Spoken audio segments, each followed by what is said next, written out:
ഏറെ വാദപ്രതിവാദങ്ങൾക്ക് ഇട നൽകിയിരുന്നു. ഇതിനെതിരെ രാജ്യത്തുടനീളം പല കോണുകളിലും ഏറെ സംഘർഷങ്ങളും ഉരുവായിരുന്നു. എന്നാൽ ഇത് ഏറെ ബാധിച്ചിരിക്കുന്നത് പ്രവാസികളെയാണ്. പൗരത്വ ഭേദഗതിക്കെതിരെ ഇതിനെതിരെ വ്യത്യസ്ത പ്രതിഷേധങ്ങൾ പ്രവാസ ലോകത്തിന്റെ പല ഭാഗത്തു നിന്നും പല കൂട്ടായ്മകളും ഉരുവാക്കിയിരുന്നു. പ്രതിഷേധങ്ങൾ പല രീതിയിലും പല വിധത്തിലും അതുപോലെ വളരെ വ്യത്യസ്തമായ രീതിയിലുമായാണ് പ്രവാസികൾ കൈക്കൊണ്ടത് തന്നെ. എന്നാൽ ഇപ്പോൾ പൗരത്വ ഭേദഗതിക്കെതിരെ വ്യത്യസ്ത പ്രതിഷേധവുമായി എത്തിയ പ്രവാസി മലയാളിയാണ് ഇപ്പോൾ ഏറെ ചർച്ചയായിരിക്കുന്നത്. രാജ്യത്ത് നടപ്പാക്കാൻ പോകുന്ന പൗരത്വ നിയമ ഭേദഗതിക്കും പൗരത്വ രജിസ്റ്ററിനുമെതിരായ പ്രവാസി ലോകത്തിന്റെ പ്രതിഷേധം അറിയിക്കാൻ വ്യത്യസ്തമായ രീതി സ്വീകരിച്ചിരിക്കുകയാണ് മലയാളി പ്രവാസി ഇപ്പോൾ ശ്രദ്ധേയനായി മാറി.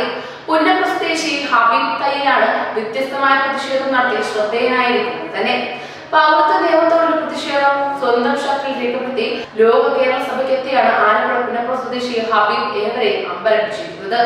No NRC, no CAB, no CAA എന്നതുൾപ്പെടെയുള്ള മുദ്രാവാക്യങ്ങളാണ് വെള്ളശക്തി ഹബീബ് പ്രിന്റ് ചെയ്തിരിക്കുന്നത്. ഒരു ദശാബ്ദത്തിലേറെയായി പ്രവാസിയാണ് ഈ പുന്നപ്രക്കാരൻ. ഒമാനിലെ മസ്കറ്റിൽ 12 വർഷമായി ജോലി ചെയ്യുകയാണ് ഹബീബ്. മസ്കറ്റിൽ പൗരത്വ നിയമത്തിനെതിരെ പ്രതിഷേധം നടത്താൻ അനുമതി തേടിയെങ്കിലും അവസാന നിമിഷം നിഷേധിക്കപ്പെട്ടിരുന്നു എന്നും ഹബീബ് പറയുന്നു. പൗരത്വ നിയമ ഭേദഗതിക്കെതിരെ രാജ്യത്തുടനീളം പ്രതിഷേധം നടന്നുകൊണ്ടിരിക്കുകയാണ്. പ്രവാസ ലോകത്ത് നിന്ന് പല ഭാഗത്തു നിന്നും ഇത്തരത്തിൽ പ്രതിഷേധം ഉരുവാകുന്നുണ്ട്.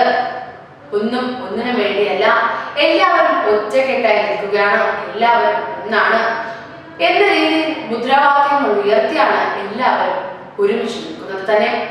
എന്നാൽ ഹബീബ് തിരഞ്ഞെടുത്ത വ്യത്യസ്തമായ ഈ പ്രതിഷേധ രീതി ഏറെ ചർച്ചയായി മാറിയിരിക്കുകയാണ്. ഹബീബ് പൗരത്വ നിയമ ഭേദഗതിക്കെതിരെ രാജ്യത്തിനുടനീളം പ്രതിഷേധം നടന്നപ്പോൾ ഒമാൻ പ്രതിഷേധം നടത്താനുള്ള അനുമതി തേടിയെങ്കിലും സർക്കാർ അനുവദിച്ചിരുന്നു താനും. അതിനിടയിലാണ് ലോക കേരള സഭയുടെ പ്രതിനിധിയായി തെരഞ്ഞെടുക്കപ്പെടുന്നത് തന്നെ.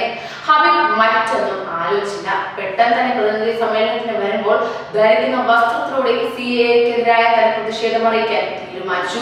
ആ പ്രതിഷേധം തന്നെ പോലുള്ള എല്ലാ പ്രവാസികളും ഒന്നടങ്കം വിളിച്ചു പറയുന്നതായാണ് ഹബീബ് പറഞ്ഞത്. ലോക കേരള സഭയിലെ ചർച്ചയിൽ പൗരത്വ നിയമ ഭേദഗതിക്കെതിരായ വികാരങ്ങൾ ഉയർന്നു വരണമെന്ന് ഹബീബ് ആഗ്രഹിക്കുന്നുണ്ട്. ആദ്യ ലോക കേരള സഭയിൽ ഹബീബ് അംഗമായിരുന്നു.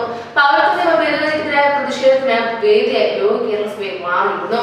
CAA-ക്കെതിരായ മുദ്രാവാക്യം പ്രിന്റ് ചെയ്ത് ഷർട്ട് ധരിച്ചാണ് ഒമാനിൽ നിന്ന് വന്ന പ്രതിനിധി ഹബീബ് തന്റെ പ്രതിഷേധം കൃത്യവും വ്യക്തമായി അറിയിച്ചിരിക്കുന്നത് തന്നെ. കൂടുതൽ പ്രവാസി വാർത്തകൾക്കായി ഈ ചാനൽ സബ്സ്ക്രൈബ് ചെയ്യൂ.